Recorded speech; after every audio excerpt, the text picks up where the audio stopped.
여러분 서론에 보면 제가 주인의식을 가지고 일해라 라고 이렇게 물음표를 달아놨습니다. 가끔씩 사장님들이 아르바이트생들한테 주인의식을 좀 가지고 일해줘라. 너희들 왜 이렇게 뭐 MZ들이 왜 이렇게 책임감이 없냐 뭐 이런 얘기하는 거 들어보신 적 있으실 겁니다.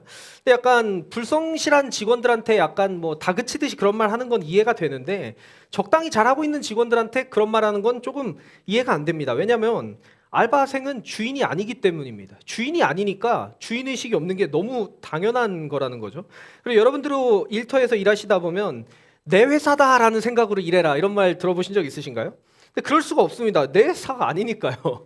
내 회사가 아니니까 그렇게까지 열심히 할 수가 없다라는 겁니다. 아무리 회사에서 슬로건을 내걸고 뭐 세뇌하듯이 내 회사를 사랑하자, 주인의식을 갖자라고 외쳐도 사람들이 내면에서 이미 정답을 알고 있습니다. 저건 내 회사가 아니고 난 주인이 아니야라는 걸 알고 있다라는 거죠. 그리고 여러분들 또 장인 정신을 가지고 일해라 이런 말도 들어보신 적 있으실 겁니다. 이것도 같은 맥락에서 장인들이 장인 정신을 갖는 거지 본인이 장인이 아니면서 장인 정신만 갖고 사는 거는 불가능합니다. 사실 오늘 나눌 전체 이야기가 이런 흐름을 가지고 있어요. 인간은 결코 억지로 정신만을 가질 수가 없습니다. 잠깐은 가능합니다. 보너스 같은 걸 주면 주인의식을 반짝 가지기도 합니다. 스톡 옵션 같은 거 주면 내 회사야 라고 이렇게 느끼기도 합니다. 아니면 인센티브 같은 걸 많이 준다고 하면 잠깐 장인 정신을 가질 수는 있겠지만 내가 진짜 주인이 되고 진짜 내 회사고 내가 진짜 장인이 되지 않는 이상 억지로 정신만 갖는 것은 쉽지가 않습니다. 여러분 이 원리는 그리스도를 따르는 우리들의 삶에도 그대로 적용이 되는데요. 예수 정신을 가져야지 하고 스스로를 억지로 동기부여하고 다그치는 것으로는 그 길을 갈 수가 없습니다. 그냥 진짜 그리스도인 예수쟁이가 되는 것, 진짜 예수 따르미가 되어버리는 것, 그 되어가는 길을 발견하는 것이 정말 정말 중요하다라는 겁니다. 그래서 오늘 본문 요한복음 21장에 등장하는 베드로가 그런 전환을 경험하는 본문이거든요. 이제 제자 정신을 갖는 것을 넘어서 진짜 제자가 되어가는 그 구도자의 길에 베드로가 발을 내딛는 그런 본문이 오늘 본문입니다. 그래서 이 말씀을 통해서 저와 여러분도 이제 생각을 넘어서 삶으로 드러내는 신앙의 여정, 또 일터에서 성장해가는 그런 직업의 여정을 시작하게 되기를 소원합니다. 오늘 말씀 같이 교독하여 읽도록 하겠습니다. 제가 먼저 읽고 여러분들이 한 절 읽고 가운데 중략된 부분은 넘어가고 이 설교안을 기준으로 마지막 25절은 같이 읽겠습니다. 제가 먼저 읽겠습니다.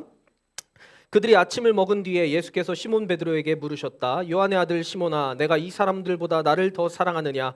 베드로가 대답하였다. 주님, 그렇습니다. 내가 주님을 사랑하는 줄을 주님께서 아십니다. 예수께서 그에게 말씀하셨다. 내 어린 양떼를 먹여라.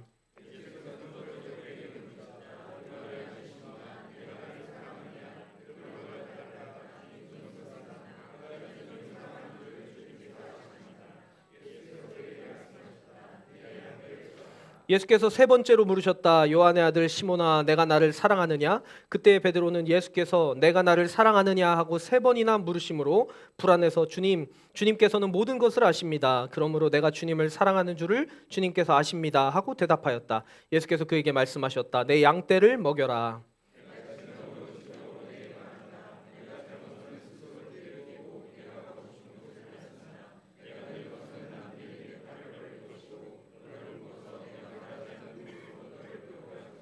예수께서 이렇게 말씀하신 것은 베드로가 어떤 죽음으로 하나님께 영광을 돌릴 것인가를 암시하신 것이다. 예수께서 이 말씀을 하시고 나서 베드로에게 나를 따라라 하고 말씀하셨다. 같이 읽습니다. 예수께서 하신 일은 이 밖에도 많이 있어서 그것을 낱낱이 기록한다면 이 세상이라도 그 기록한 책들을 다 담아두기에 부족할 것이라고 생각한다. 아멘. 여러분 이게 요한복음 21장의 마지막 절이거든요. 되게 애매하게 끝나지 않습니까? 뭐 이렇게 다 담아두기도 부족할 것이다 이렇게 끝나고 있는데 오늘 이 본문을 좀 상세하게 살펴보기 전에 이 설교의 제목에 나와 있는 이 장인성이라는 것을 먼저 좀 설명을 드리고 그러한 일의 맥락을 가지고서 본문을 좀 읽어보려고 합니다. 여러분 장인하면 무엇이 먼저 떠오르시나요? 사실 대부분 장인하면 목공장인, 수공예품 장인, 도자기를 만드는 사람처럼 손을 가지고 뭔가 섬세하게 해내는 이런 장인들이 떠오릅니다. 요즘은 뭐 그 요리 장인 같은 분들, 명인 같은 분들도 많이 떠올리시는 것 같습니다. 사실 저도 옛날에 장인 하면 떠올렸던 이미지가 중고등학교 때 어디 문학 작품 같은 데서 읽었던 것 같은데 독 찢는 늙은이 뭐 이런 게 떠오르다거나 방망이 깎는 노인 이런 게 많이 떠오르는 것 같습니다. 사실 장인이라는 단어가요, 약간 올드하고 약간 고루한 이미지가 좀 있습니다. 혹은 꼬장꼬장한 그런 이건 아니야, 이 독은 아니야 하면서 막 깨트리는 그런 이미지가 떠오르는 게 장인인데요. 사실 제 박사과정 지도 교수님이신 이 장원섭 교수님이라는 분이 어떻게 하면 오늘날의 직장인들이 일하면서 학습하고 성장하고 보람을 느낄 수 있을까, 그런 길을 찾아내기 위한 방법이 어디 있을까 막 찾으시다가 이 장인에게서 힌트를 발견하셨다라고 합니다. 그래서 한 20년도 더 전부터 우리나라의 수많은 장인들을 인터뷰하고 또 참여 관찰하고 체험해보고 하시면서 그들이 가지고 있는 특성들을 뽑아내서 현대적 장인이라는 개념을 만들어내셨어요. 그래서 이 현대적 장인은 더 이상 수공업이나 요리 분야와 같은 그 손을 쓰는 그런 과거의 장인 개념에만 매달려 있는 게 아니라 일하는 모든 사람이 현대적 장인이 될 수 있다, 이런 이야기를 하셔요. 그래서 그걸 발전시킨 게 장인성 이론이라고 부르고요. 이 장인성이란 단어도 저 마스터리티라고 돼 있는 영어 단어도 저희 교수님이 만드신 거라서 아직 사전엔 치면 안 나옵니다. 그냥 교수님이 이거를 담기 위해서 새로운 개념으로 만드셨는데, 왜 이렇게 만드셨냐면요, 우리가 흔히 창의성을 가져야 돼, 다양성을 존중해야 돼, 독창성을 가져야 돼, 이런 식으로 표현하듯이 현대인들에게 장인성을 가져야 돼, 너의 장인성을 성장시킬 수 있어, 장인성을 늘릴 수 있어, 이런 식으로 설명을 하기 위해서 어떤 성질을 가진 개념으로 이렇게 정리를 하셨다라고 합니다. 제가 아주 짧게 여기 설교 안에 있는 내용들을 바탕으로 이 장인성이 뭔지 좀 말씀을 드리겠습니다. 먼저 첫 번째로는 여기 설교 안에 있는 것처럼 장인 정신도 천재성도 아닌이라고 써놨는데요. 앞에서 말씀드렸던 것처럼 장인성은 일단 장인 정신이 아닙니다. 장인 정신이라는 것은 어떤 본인은 장인이 아니면서 잠깐 정신적으로 내가 이걸 열심히 해봐야지라는 의식을 갖는 거라면요, 현대적 장인은 지독한 학습을 통해서 몸에 배인 역량, 몸에 배인 지식, 기술, 태도를 갖춘 사람이 바로 장인이라는 거예요. 그래서 이 장인성은 머리에 깃드는 것이 아니라 손에 쌓여가는 것입니다. 장인성은 천재성과도 다릅니다. 어떤 특별한 영역에 대해서 특별한 재능을 갖춘 천재들만이 장인성을 가질 수 있는 게 아니라 아무리 둔재여도 우리 모두가 누구든지 장인성을 가질 수가 있다라는 거예요. 이게 객관적인 관점에서 뭐 정도의 차이는 있겠지만 모든 개인이 자기 내면에 있는 장인성을 키워갈 수가 있다, 이런 식으로 설명을 하십니다. 그 밑에 줄에 보면 제가 우연에서 필연으로라고 이렇게 써놨는데요. 이제 교수님께서 수많은 장인들을 만나서 인터뷰를 해봤는데 그 안에서 참 재밌는 걸 발견했다라고 합니다. 우리가 여러분들 누구누구 장인, 뭐 어디 보일러 장인, 무슨 장인, 명인 이런 사람들 떠올리면 떠오르는 사람들 있지 않습니까? 그 사람들 중에 처음부터 나는 저 분야에 들어가서 장인으로 성장해야지 라고 완벽한 계획을 세워서 해당 분야에 입문한 사람은 거의 없습니다. 정말 거의 없는 수준이고, 대부분의 경우가 우연한 계기로 어쩌다 보니 하다 보니까 거기 와 있었다, 이런 식으로 표현을 하신다고 해요. 그래서 여러분 여기 설교 안에 보면 무슨 그림 같은 게 하나 있지 않습니까? 거기 왼쪽 끝에 보면 지독한 학습이라고 써 있는 게 있고 그 위에 뭐 성장의 의지 이런 말이 있는데, 장인이란 우연히 진입한 일의 세계에서 지독한 학습을 통해서 이제 우연을 필연으로 만들어내는 사람들이다, 이런 식으로 표현을 합니다. 우연을 필연으로 만들어내는 학습의 과정에서 성장하고 싶은 의지가 생기고 그 성장 의지와 학습이 상호작용을 일으켜서 저 위쪽에 있는 정상 경험을 이뤄낸다는 거죠. 이게 영어로는 피크 찍는다 그러잖아요. 그 정상을 찍는 경험을 하게 되는, 산 꼭대기에 올라가는 경험인데, 여기서 말하는 저 정상 경험이라는 것이 산 꼭대기를 찍는 경험이 반드시 에베레스트 산 같은 높은 성과만을 말하는 것은 아닙니다. 동네 뒷산도 산이지 않습니까? 그러니까 각자의 처한 상황에 따라서 우리가 아무리 둔재이고 느려 보이고 뭐 그렇더라도 지독한 학습을 통해서 아주 작은 자기 나름대로의 정상 경험들을 느껴가다 보면 여기 막 화살표가 막 되어 있는 이런 상호작용 속으로 들어갈 수 있게 되더라, 이런 식으로 설명을 하고 있는 겁니다. 그 밑에 줄에 보면 또 재밌는 표현이 나오고 있는데요. 이제 많은 장인들을 연구하다 보니까 우리가 흔히 손을 사용하는 기술직이라고 생각하는 장인들 있지 않습니까? 이렇게 뭔가를 잘라내고 뭔가를 이렇게 만들어내는 그런 장인들이 생각보다 머리를 엄청나게 많이 쓰신다는 걸 알게 됐고, 거꾸로 우리가 되게 지적인 직종이라고 생각되는 그 분야의 장인들은 생각보다 몸을 통해서 막 부딪히는 일들을 많이 한다는 걸 발견했다라고 합니다. 이게 예를 들면 시계 장인 같은 사람들 있잖아요. 여러분 시계 장인 하면 어떤 이미지가 떠오르시나요?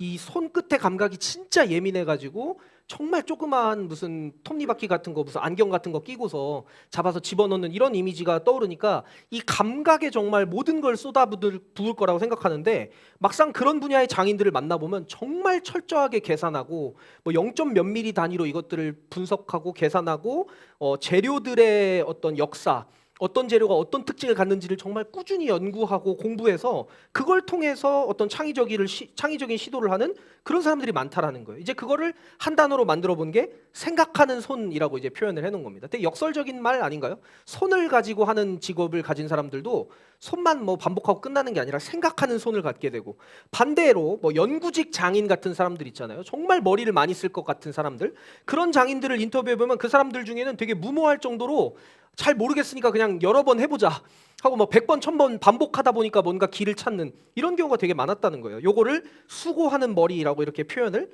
했습니다. 그러니까 우리는 이렇게 생각하는 손과 수고하는 머리를 통해서 학습도 하고 성장 의지를 가지고 정상 경험을 해가면서 그 속에서 저 가운데 보면 일의 창조, 뭐 일의 해방 이런 게 있지 않습니까? 그걸 통해서 자기 나름대로의 일의 리듬을 찾아가고, 남이 시키는 대로만 그냥 어거지로 일하는 게 아니라 그 속에서 해방감을 느끼기도 하고 리듬을 타는 그런 삶을 살아갈 수 있게 된다. 그렇게 장인성이 커갈 수 있게 된다. 그런 말을 하게 되고요. 저 오른쪽 맨 위에 보면 고원에서의 삶이라고 되어 있지 않습니까?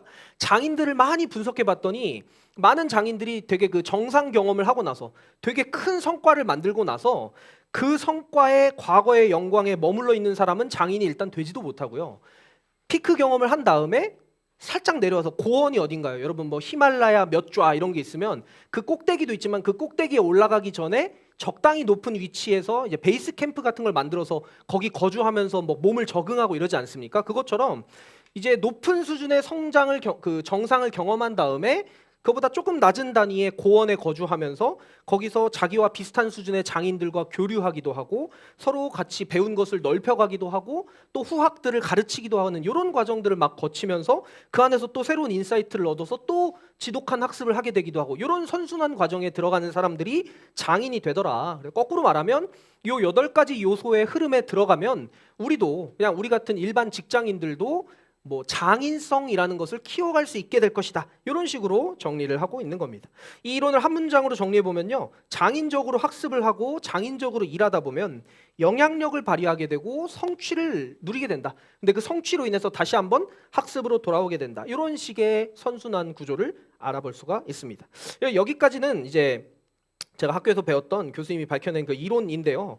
이거를 잘 담고 있는 성경 구절을 제가 발견해가지고, 그래서 제가 목사니까 성경으로 가져와야 되지 않겠습니까? 해서 한번 가져와 봤습니다. 여기 그 설교 안에 있는 시편 78편 말씀 같이 읽어보겠습니다. 시작. 이에 그가 그들을 자기 마음의 완전함으로 기르고 그의 손의 능숙함으로 그들을 지도하였도다. 이 말씀은 다윗이 양을 치는 장면과 관련된 그런 표현이거든요. 보니까 다윗에게는 2가지가 있었다고 합니다. 자기 마음의 완전함도 있었고 손의 능숙함도 있었다. 그러니까 마음적인 부분, 정신적인 부분만 있었던 게 아니라 정신뿐만 아니라 몸에 새겨진 지식과 기술과 태도가 있었다라는 거예요. 어린 다윗이 어떻게 양을 키웠습니까? 아버지가 맡겨준 아버지의 양을 자기가 쳤잖아요. 그때 양을 사랑해야지라는 마음가짐만 가지고 있었던 게 아니고 어떻게 하면 아버지가 나에게 맡겨주신 이 양을 잘 돌볼 수 있을지를 탐구하고, 맹수들이 다가오면 그것을 직접 싸워서 이기기도 하고 물리치기도 하고, 이런 지난한 과정을 거치면서 이 다윗도 성장했을 것이라는 거예요. 그렇기 때문에 다윗이 마음의 완전함과 손의 능숙함을 모두 갖췄다라는 표현까지가 쓸 수가 있다는 거죠. 여러분, 우리에게도, 저 여러분에게도 이런 마음의 완전함과 손의 능숙함이 모두 필요합니다. 많은 사람들이요, 동기부여를 찾으면서 마음의 영역에 접근하는 경우가 있습니다. 이런 식으로 자기 자신을 합리화하는 거예요. 아, 내가 동기부여만 되면, 나도 누구처럼 확 깨달음을 얻기만 하면은 나도 진짜 잘할 텐데, 나도 그런 감격을 좀 받으면 나도 180도 달라질 수 있을 건데 라고 생각하는 경우가 참 많은데, 실제로 다윗 같은 경우도 양을 지키는 수도 없이 많은 몸의 훈련을 통해서 결과적으로 실력 있는 양치기가 됐던 것처럼, 우리가 어떤 동기부여 한번 빡 되고 뭔가 이렇게 자극받고 그런 것만으로 성장할 수 있는 것은 결코 아니라는 겁니다. 이게 어떤 하나의 진리인 것 같아요. 신앙에서도 이런 말이 있지 않습니까? 믿어서 기도하는 게 아니라 기도하다 보면 믿게 된다. 이런 말을 한번 들어보신 적이 있으실 겁니다. 그러니까 내가 장인이 될 수 있을 거라고 확실히 믿기 때문에 노력하는 것이 아니라 노력하다 보면 장인이 되어가는 이런 과정들을 우리가 들어갈 수 있게 된다는 거죠. 여러분 설교 안에 보면 산말기 1번에다가 지금까지 드린 내용에 대한 말을 좀 적어놨는데 제가 이 설교안이 완성된 게 새벽 3시, 4시쯤 됩니다. 그러니까 몇 시간 안 됐어요. 그러다 보니까 너무 어렵게 써놓은 것 같아서 요 산말기 1번은 지금까지 말씀드린 뭐 장인이 어쩌고 하는 요 이야기들을 들어봤을 때 이런 포인트가 좀 인상 깊더라 싶은 거를 가교 식구분들과 좀 나눠주셨으면 좋겠습니다. 이제 이 개념을 여러분 머리에 넣어 놓으신 상태에서 다시 본문으로 좀 돌아와서 보도록 하겠습니다. 본문을 다시 살펴보면 오늘 본문은 아까도 말씀드린 것처럼 요한복음의 마지막 장 21장이고 그 안에서도 완전 마지막 에피소드입니다. 오늘 15절을 한번 볼 텐데 15절 전반부를 눈으로 한번 보시면 뭐라고 써 있나요? 그들이 아침 먹은 뒤에 라고 되어 있습니다. 그러니까 되게 이른 시간이었던 것 같아요. 조식을 먹으셨던 이른 시간을 말하는 것 같은데 아마도 이 시간은 베드로에게는 상당히 트라우마와 같은 시간이었을 것 같습니다. 여러분들이 잘 아시는 베드로가 예수님을 3번 배신한 장면 기억하시지 않습니까? 한 번 모르겠다고 하고 2번 부인하고 3번 부인했더니 그 다음에 무슨 일이 있었죠?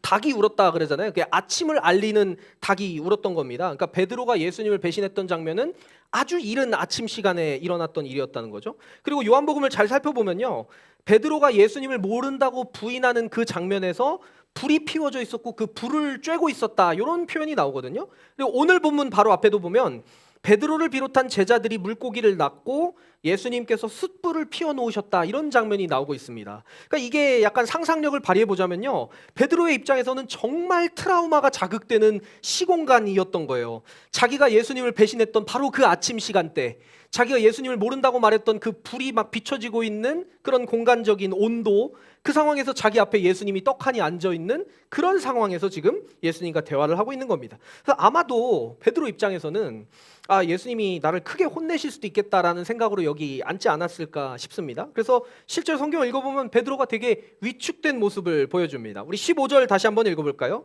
15절 처음부터 다시 읽어보겠습니다. 시작. 그들이 아침을 먹은 뒤에 예수께서 시몬 베드로에게 물으셨다. 요한의 아들 시몬아, 내가 이 사람들보다 나를 더 사랑하느냐? 베드로가 대답하였다. 주님, 그렇습니다. 내가 주님을 사랑하는 줄을 주님께서 아십니다. 예수께서 그에게 말씀하셨다. 내 어린 양떼를 먹여라. 여기서 예수님께서 갑자기 앉으셔서 예수님을 배신했던 그 분위기에 비슷한 상황에서 앉아서 너가 나를 사랑하느냐 했을 때 베드로 마음이 얼마나 찔렸을까요? 되게 찔리는 마음을 가지고, 여러분 그 지난주에 살펴봤던 요한복음 13장에 서로 사랑하라라는 새 계명을 주셨잖아요. 그 새 계명을 주신 거 바로 뒷부분에 베드로가 말하는 이야기가 나오거든요. 거기서 뭐라고 말하냐면요, 나는 주님을 위하여서는 내 목숨이라도 바치겠습니다, 이렇게 베드로가 말합니다. 그렇게 말해놓고 아침 시간에 불을 쬐면서 3번이나 예수님을 모른다고 했던 거예요. 그 상황에서 이제 다시 만난, 부활하신 예수님을 만난 베드로의 마음이 어땠을까 한번 상상해 보게 됩니다. 16절도 한번 읽어볼까요? 16절 예수께서 시작. 예수께서 2번째로 그에게 물으셨다. 요한의 아들 시몬아, 내가 나를 사랑하느냐? 베드로가 대답하였다. 주님, 그렇습니다. 내가 주님을 사랑하는 줄을 주님께서 아십니다. 예수께서 그에게 말씀하셨다. 내 양떼를 쳐라. 여기서 2번째로 물어보셨을 때 저는 감히 좀 상상을 해보면 베드로 입장에서 설마 3번 물어보진 않으시겠지? 막 이런 생각을 했을 것 같아요. 왜냐하면 자기가 3번 배신한 그 경험이 있으니까 처음에 1번 물어봤을 땐 그냥 조심스럽게 답변을 했는데 2번 물어보시는 거 보니까 이거 3번 물어보시겠네 이런 생각이 들었을 것 같습니다. 그러니까 되게 기죽은 모습이 여기에 이 말씀 가운데 좀 담겨 있어요. 17절 말씀에는 그 기죽은 감정을 대놓고 표현을 하고 있습니다. 우리 17절 한번 읽어볼까요? 예수께서 시작.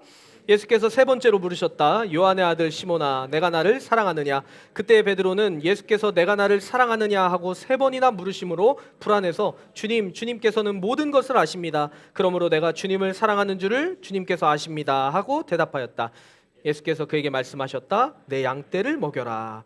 중간에 뭐라고 되어 있죠? 3번이나 물으심으로 불안해서라고 이렇게 이야기하고 있는 거예요. 베드로 스스로 내가 목숨을 바쳐서라도 당신을 따르겠습니다라고 자기가 스스로 내뱉었던 말을 지키지 못했던 배신자라고, 그런 배교자라는 마음이 있기 때문에 불안한 마음으로 예수님의 질문에 지금 답을 하고 있는 거예요. 제가 이번 주에 이 말씀을 좀 가지고 묵상하고 여러 가지 자료들을 가지고 보면서 되게 감격스러운 포인트를 발견한 게 있었습니다. 예수님께서 오늘 베드로를 부르시는 이 장면에서 이 예수님의 태도와 예수님의 온도가 정말 따뜻하구나라는 것을 좀 발견하게 됐는데요. 여기 표를 한번 잠깐 같이 보시면요, 여기 앞에 화면에도 나옵니다. 저희 주보의 그 설교 안에도 있는데 사실 이 본문에서 제가 여태까지는 이 앞에 질문에 대해서는 많이 설교를 들어봤던 것 같아요. 예수님께서 네가 나를 아가페 하느냐. 그러니까 이 아가페는 되게 신적인 사랑, 고귀한 사랑, 진정한 사랑이라고 하죠. 그러니까 네가 나를 진정으로 신적으로 사랑하느냐 이렇게 질문했는데 베드로는 필레오 사랑. 그러니까 내가 당신을 우정으로 친구로서 정말 사랑합니다. 이렇게 답변을 한 번, 두 번 하다가 마지막 17절에는 예수님께서 질문 자체가 네가 나를 필레오로 사랑하느냐 이렇게 물었더니 베드로가 대답하더라. 이런 식으로 설명을 많이 하는데요. 또 어떤 학자들은 요한복음 자체에서 이 아가페랑 필레오를 섞어서 쓰는 경우가 워낙 많기 때문에 여기에 너무 의미 부여를 할 필요는 없다. 뭐 이런 식으로 말하기도 합니다.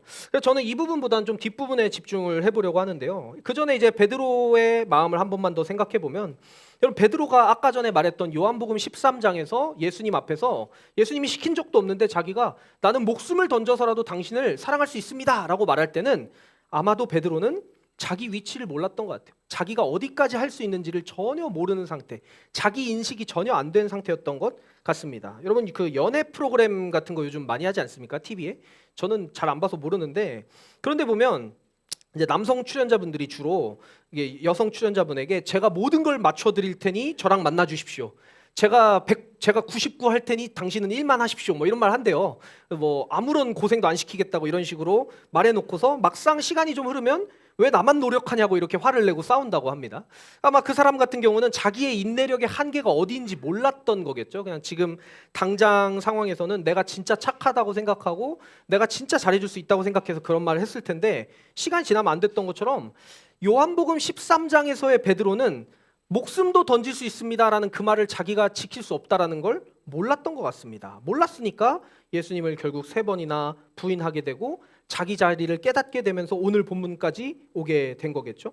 그래서 결국 마지막 17절만 봤을 땐 예수님께서 부드럽게 질문하십니다. 네가 나를 친구로서 정말 사랑하느냐. 그때 베드로가 되게 당당한 자세로 내가 당신을 사랑합니다 라고 말하지도 못하는 겸손한 태도까지 내려오게 됐다는 거죠. 주님께서 아십니다. 내가 당신을 얼마나 사랑하는지 주님이 아십니다 라고 이렇게 말하는 장면. 여기만 봐도 이미 베드로의 어떤 성숙이 조금씩 드러나고 있는 것 같습니다.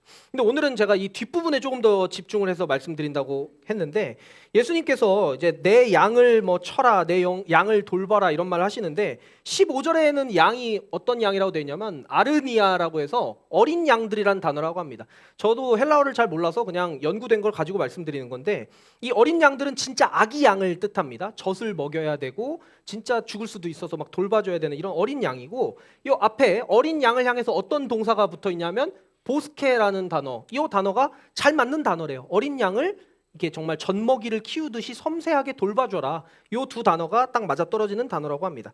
젖먹이를 기르듯이 세심하게 돌봐줘라. 근데 16절에 보면 양이 바뀌었죠. 양이 프로바타라고 해서 양들이란 단어인데 저거는 아기 양이 아니라 큰 양이라고 합니다. 이제 혼자 막 돌아다닐 줄도 알고 적당히 목초지가 잘 자라 있는 데다가 데려다 놓으면 혼자 돌아다니면서 풀도 뜯어먹고 자기들끼리 놀기도 하는 이런 양이라고 합니다.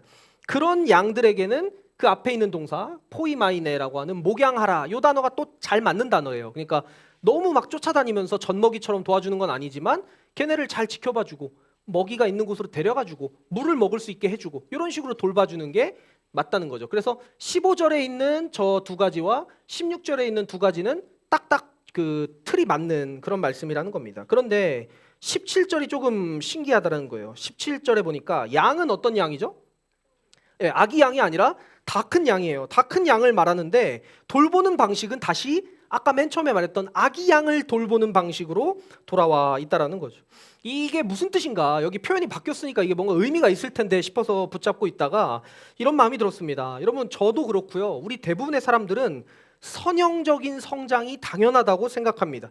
시간이 흐를수록 점점 더 성장하는 것, 과거에 비해서 내가 배웠고 경험이 쌓였으니까 더 잘하는 게 당연하다고 생각을 한다라는 거예요. 그러니까 시간이 흘렀으면 더 잘해야 되는데 너 왜 더 잘하지 못해? 라는 식으로 우리가 서로를 공격하고 서로를 깎아내릴 때가 참 많다라는 겁니다. 그런데 인간이 그렇게 됩니까?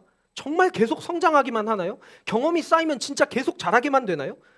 안 그런 경우가 있지 않나요? 더 후퇴되는 경우, 더 오히려 못하게 되는 경우도 분명히 있지 않습니까? 오늘 예수님께서 베드로를 부르시면서 예수님을 배신했던 그 일 때문에, 특히나 자기가 예수님을 배신했던 그 장면이 떠오르는 시간대와 온도, 공간적인 특성 때문에 잔뜩 겁먹고 풀이 죽어 있는 요 베드로에게 예수님께서 양을 치라고 하시는데, 처음에는 아기 양을 정말 아기 양 대하듯이 좀 이렇게 키워줘라. 근데 그 양이 다 컸으면 이제 그 큰 거에 맞게 목양해줘라, 이렇게 말하시다가 17절에는 다 큰 양도 아기 양처럼 돌봐줘야 되는 때가 있다. 다 큰 양을 아기 돌보듯이 돌보는 때도 있다라고 말씀해 주시는 것 같았어요. 그러니까 이게 실패를 경험한 우리에게 은혜로 다가오게 된다라는 거죠. 우린 그런 말 많이 하지 않습니까? 어느 정도 큰 아기들한테도 다 큰 애가 뭐 하는 짓이야, 너 이제 다 컸으니까 그런 실수는 하지 말아야지, 이런 말 하지 않습니까? 우리 회사에서도 어느 정도 경력이 쌓이면 너 신입사원도 아니고 이 정도 중견 경력 가졌는데 이게 뭐 하는 짓이야, 왜 이것밖에 못해? 라는 그런 말들 참 많이 들으면서 다그침을 들으면서 크게 되는데, 예수님께서 그렇게 말씀하시지 않고 있다라는 거예요. 예수님께서 지금 베드로를 부르시면서 그런 뉘앙스로 이야기하지 않으신다라는 겁니다. 예수님께서 베드로에게, 베드로야, 너 12제자 중에 그래도 수석에 속하는 높은 레벨의 제자잖아, 왜 그래? 너 한 번 배신했으니까 그건 용서해 줄 테니까 앞으로는 그러지 마, 이렇게 다그치시는 게 아니라 다 큰 양도 젖먹이처럼 돌봐줘야 되는 후퇴가 있을 수도 있다라는 것, 그 후퇴를 긍정해 주시는 예수님의 모습을 이 장면에서 발견할 수가 있게 된다는 겁니다. 여러분, 이거를 우리의 일과 한번 연결을 시켜볼까요? 내가 나름대로 지독한 학습을 거쳤는데도 아무리 학습을 해도 자꾸 정상 경험을 하질 못하고 제자리 걸음하는 것 같은 우리의 일터에서의 모습, 예수님은 그 제자리 걸음을 돌봐주시는 분이라는 거예요. 아니면 계속 머리로만 나 이거 도전해볼까 말까, 나 이거 시도해볼까 말까, 이렇게 계속 고민만 하고 막상 무서워서 뛰어들지는 못하는 상태, 그게 자꾸 반복되다 보면 늘 입에 달고 사는 말이 이거예요. 그때 할 걸. 그러니까 나중에 좀 시간이 흐르고 나서 그때 할 걸, 그때 할 걸이라는 후회만 반복하고 있는 우리를 향해서 자꾸 남들은 앞에 가는 것 같고 나는 뒤처지는 것 같은 이런 현실 속에 예수님께서 찾아오셔서 말씀하시는 거예요. 그 후퇴까지도 내가 알고 있다. 그 후퇴도 끌어안아 주마. 이거 우리 신앙과 한번 연결시켜 볼까요? 이제 우리는 내가 좀 자립신앙인이 된 줄 알았는데, 이제는 내가 영적인 청년 정도는 된 줄 알았는데 또다시 죄에 넘어지고 완전히 망가져버리는 그런 우리, 그 로마서 7장에 나오는 것처럼 오호라 나는 비참한 사람이로다, 나는 곤고한 자로다 하면서 또 좌절해버리는 그런 우리의 모습조차도 예수님께서는 이미 아시고 그 후퇴를 돌봐주신다는 거예요. 더 나아가서 예수님만, 자기 자신만 제자들을 그렇게 사랑해 주신 게 아니라 그 따뜻한 돌봄과 사랑의 원칙을 오늘 베드로에게도 전해주고 계신다라는 겁니다. 여러분, 이 베드로를 부르신 자리, 설교안에 보면 이게 한자로 써놓은 거 있지 않습니까? 그 한자가 벼슬직자입니다. 그래서 어떤 역할이나 자리를 맡긴다는 뜻인데, 예수님께서 베드로를 부르신 그 직이 베드로의 실패를 용납하는 방식의 그런 자리라는 거예요. 예수님을 배신한 일 때문에 마음 졸이고 있던 베드로는 이 15절, 16절, 17절에 거쳐서 예수님께서 3번을 물어보시면서 그 배신했던 트라우마를 떠오르게 하시지만 그거를 다그치고 책망하고 화내시는 게 아니라 새로운 사명을 주시는 방법으로 이렇게 끌어안아주는 그 장면에서 베드로의 마음이 정말 많이 풀렸을 것 같습니다. 그러니까 이렇게 말씀하시는 거예요. 네가 나를 필레오 하느냐, 네가 나를 진짜 친구로서 사랑하느냐, 그러면 이제 다 큰 양도 젖먹이처럼 돌봐야 되는 어려운 일까지도 나와 함께 해주지 않겠느냐.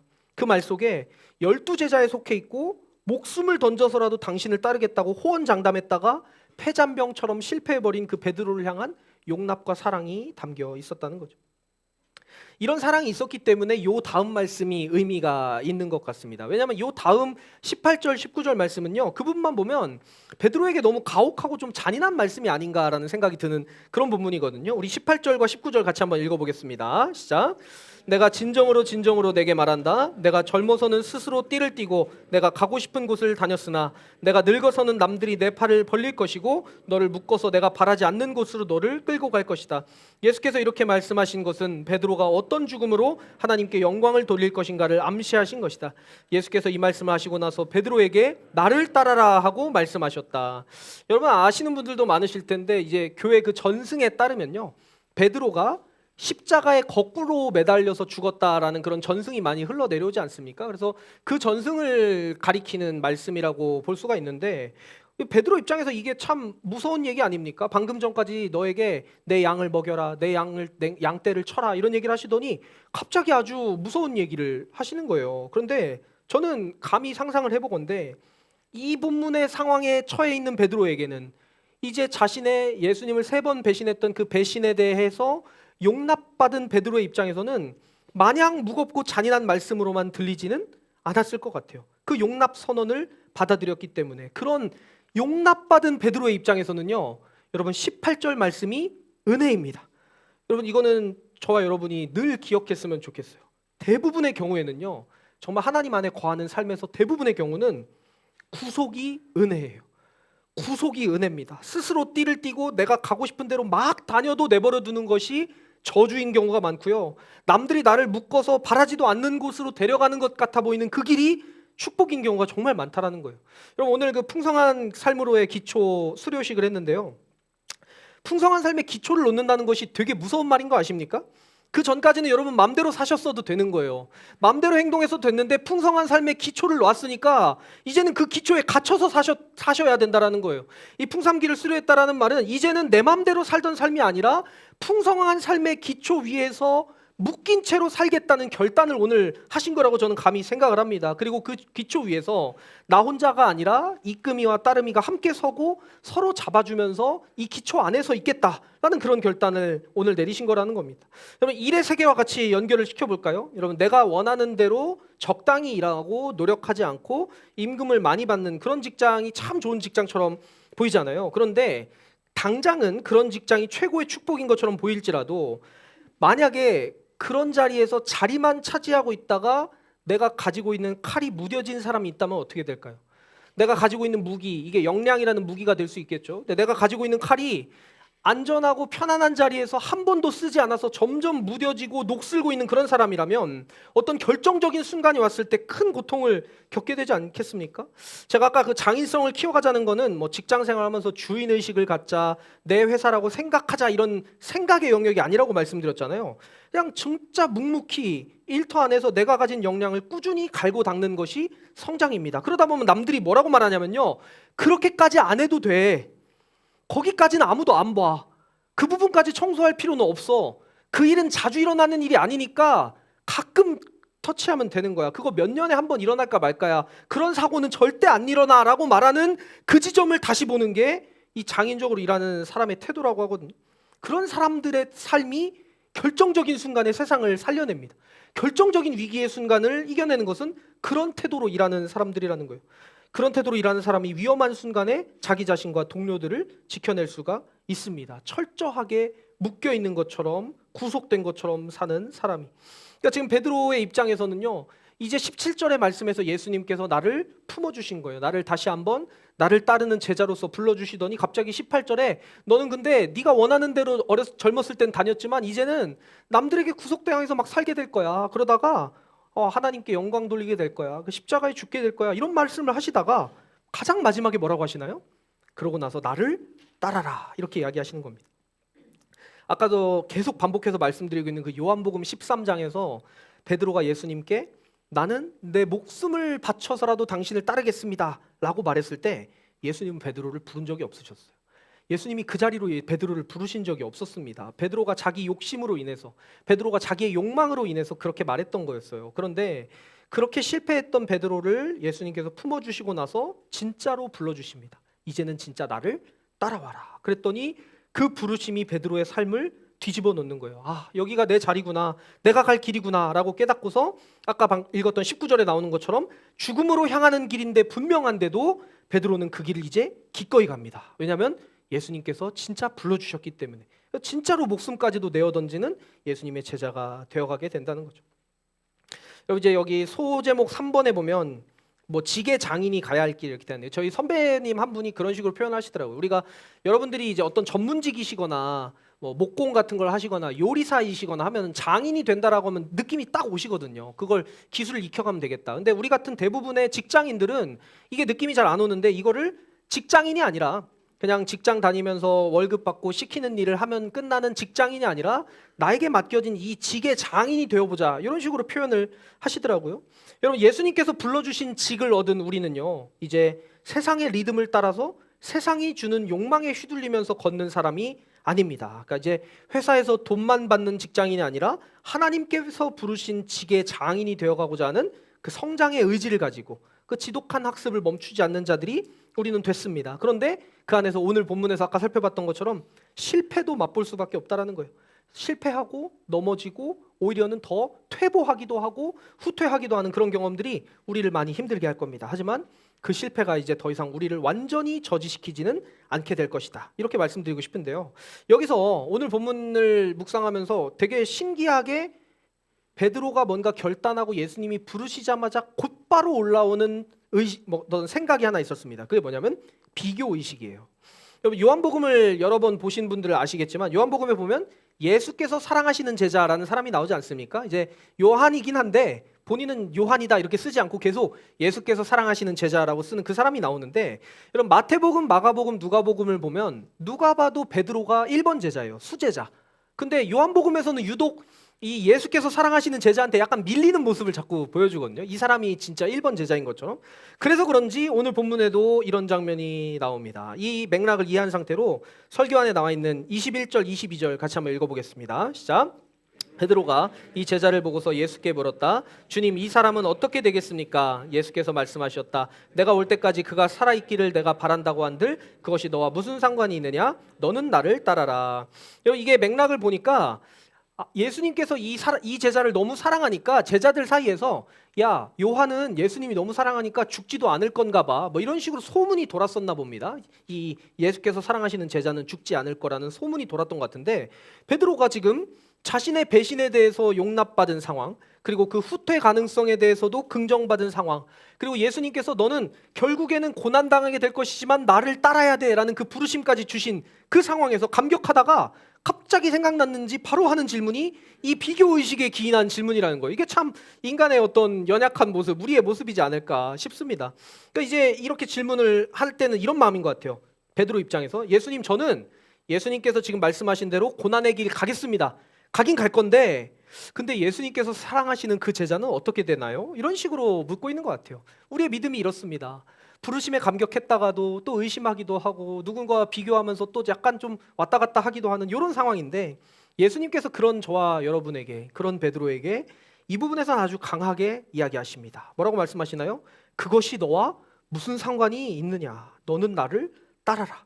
이게 저는 우리 그리스도인들의 삶의 태도가 되어야 되지 않을까, 그리고 일터에서 장인이 되고자 하는 사람들의 태도이지 않을까 싶습니다. 누군가는 이렇게 말하겠죠. 너 돈도 더 안 주는데 왜 그렇게 열심히 해?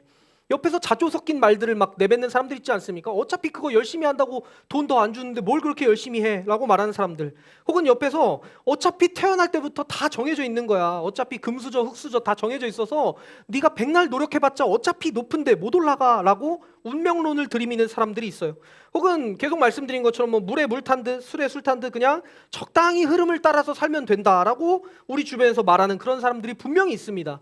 옆에 있는 이것저것들과 비교하면서 우리에게 그런 말을 하는 사람들이 있는데, 그런 사람들 앞에서 우리는 예수님의 말씀을 그대로 들려줘야 됩니다. 그것이 너와 무슨 상관이 있느냐? 진짜라는 말은 아니고요. 우리의 삶의 자세와 태도가 그래야 되는 거죠. 그것이 너와 무슨 상관이 있느냐? 너는 나를 따라라. 이 같은 메시지를 반복해서 주시고 있다라는 겁니다. 이런 맥락들 속에서 이제 아까 전에 제가 이 요한복음의 가장 마지막 절인데 되게 이상하게 끝난다고 말씀드리지 않았습니까? 우리 25절 말씀 이거 같이 한번 읽어보겠습니다. 25절입니다. 시작. 예수께서 하신 일은 이 밖에도 많이 있어서 그것을 낱낱이 기록한다면 이 세상이라도 그 기록한 책을 다 담아두기에 부족할 것이라고 생각한다. 여러분, 이 말씀을 가지고 좀 생각해 보면 예수님이 하신 말씀이 뭐가 맞는지, 어디까지가 뭐 진짜 말씀이고 어디까지가 뭐 맞고 이런 식으로 따지는 데에는 우리는 목숨 걸 필요가 없습니다. 거기에 목숨 걸어야 될 사람들은 교수님들, 그 뭐 신약학자들, 신학자들 이런 사람들은 거기에 목숨을 걸어야겠죠. 그게 그분들을 부르신 직이니까. 근데 우리는 우리를 부르신 곳에서 우리가 우연히 진입한 것처럼 보이기도 하지만 그 안에서 정말 몸에 새기는 열정을 가하면서 살고 있는 우리의 관점에서는 우리는 한 걸음만 걸을 힘만 있으면 된다라는 거예요. 이 예수님의 말씀이 정말 많은데 뭐 여기 다 기록되어 있지도 않다라고 하잖아요. 그러니까 예수님의 말씀 중에 우리는 단 한 걸음 걸을 힘만 얻을 수 있으면 그것으로 사실 충분합니다. 오늘 예수님 말씀을 통해서 충분히 한 걸음을 걷고 그 한 걸음을 걸은 다음에 또 한 번 펼쳐보고 우리 또 서로 사랑하라는 말씀이 거기 있으면 그 서로 사랑하면서 힘도 얻어보고 마치 이스라엘 백성들이 만나를 먹을 때 오늘 거둔 만나는 오늘 먹고 다음 날이 되면 못 먹었다고 했지 않았습니까? 그것처럼 하루하루 주시는 말씀 붙잡고 우리는 꾸준히 가면 될 뿐이지 뭐가 어디까지가 맞고 어디까지가 모두 예수님 말씀인지를 분석하느라 그것도 막 비교하고 생각하느라 시간 쏟을 필요가 없다라는 거죠. 자, 이 부분을 좀 묵상하다가 오늘 말씀을 좀 전반적으로 묵상하다가 우리 목자님들이 여기 되게 많으시잖아요. 우리 목자님들께도 응원의 메시지를 꼭 드리고 싶었습니다. 목자님들이 느끼는 좌절감이 약간 그거일 것 같아요. 이제 어린 양을 키워가지고 어린 양을 정말 젖먹이 먹이듯이 키워가지고 이제 좀 얘가 자란 줄 알아서 이제는 좀 풀어놓고 목양을 해도 될 줄 알았는데 여러분 그게 아니라 다시 역으로 목양하는 순간이 분명히 옵니다. 아까 그 말씀처럼 다시 아기 키우듯이 봐야 되는 그 순간이 분명히 올 텐데 그런 그 후퇴의 순간을 감당해주는 그 목자님들의 헌신을 예수님이 아신다는 거예요. 그 지치고 힘든 순간에 또 목자 공동체가 또 서로 사랑으로 지켜주실 거고 오늘 그 칼럼에 적혀있던 그 고백들이 우리 모든 목자님들의 고백이라고 생각합니다. 그렇게 예수님께서도 우리의 후퇴를 이미 알고 계시고 권면하고 계신다. 또한 우리 모든 하늘 가족분들께도 권면하고 싶습니다. 이제 오늘이 마지막이지 않습니까? 제가 오늘 끝내놓고 더 이상 일에 대한 얘기를 안 드릴 텐데 여러분들에게 맡겨진 그 직의 자리 그게 일터일 수도 있고 가정일 수도 있고 무엇이 되었던 그 직의 자리를 저와 여러분 모두가 가볍게 여기지 않았으면 좋겠습니다.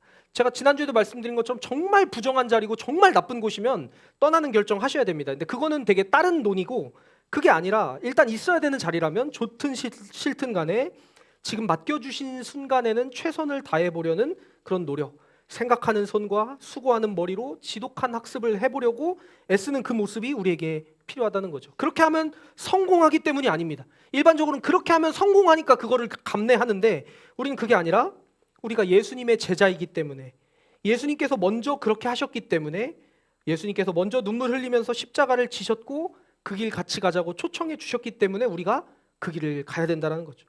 여러분 십자가의 사랑이 뭐 따뜻하다 이런 말 하지만 그 따뜻한 십자가도 내가 지려고 하면 얼마나 부담스러운지 모릅니다.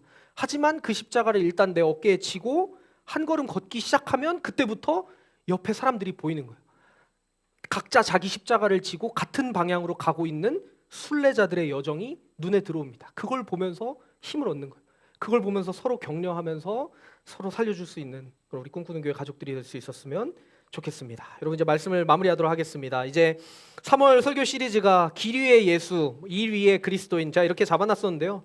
개인적으로는 지난주에도 말씀드렸지만 일에 대해서 다루려고 이 설교 시리즈를 시작했는데 제 마음에는 길 위에 예수님이 많이 남는 것 같습니다. 그래서 아주 간략하게 지난 한 달을 정리해보면 우리 사랑하는 하늘가족 여러분 우리가 돈을 벌기 위해서 차지하고 있는 일자리를 넘어서 하나님께서 부르신 일이 있다는 걸 믿고 그 부르신 분의 눈길이 정말 따뜻하다는 것을 기억했으면 좋겠습니다. 그분은 우리를 향해서 수고하고 무거운 짐진 자들아 다 내게로 오라 내가 너희를 쉬게 하겠다 내 멍에는 쉽고 내 짐은 가볍다라고 말씀하시는 분입니다. 또 그분은 우리를 좋은 씨로 심으신 분이시고 우리가 결국에는 공중의 새가 깃들 만큼 자라날 것이라는 확신을 주시는 분이에요.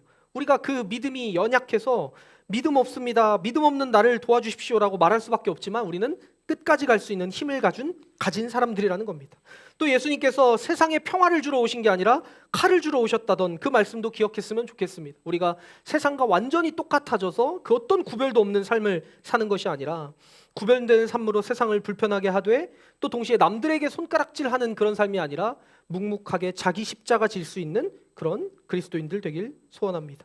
그렇게 살다 보면 예수님이 없는 것 같은 불신앙의 순간, 불안한 순간, 그런 순간들이 분명히 나타나는데 그럴 때마다 서로 사랑하라는 세 계명을 통해서 공동체적으로 그 불안과 싸워나갈 수 있는 우리가 되었으면 좋겠습니다. 그리고 오늘 이제 마지막으로 이 실패자 같은 베드로를 불러주신 예수님의 마음, 우리의 후퇴까지도 긍정하시되 우리가 완전히 넘어지는 게 아니라 다시 일어나서 자기 십자가 지고 다시 계속 길을 걸어가 주기를 원하시는 그 예수님께 응답했으면 좋겠습니다. 길 위에 예수님이 함께 가시기 때문에 가능합니다. 우리가 여기 말고 뭐 완전히 새로운 곳에 가서 새로운 동기부여, 새로운 깨달음, 새로운 정신무장을 해야만 뭔가 되는 게 아니고요. 익숙한 이 자리에서 예수님을 다시 만나면 됩니다. 익숙한 일의 자리, 익숙한 가정의 자리에서 다시 예수님을 만나고 그 믿음으로 살아갈 수 있는 꿈꾸는 가족들 되시길 주님의 이름으로 간절히 축원합니다.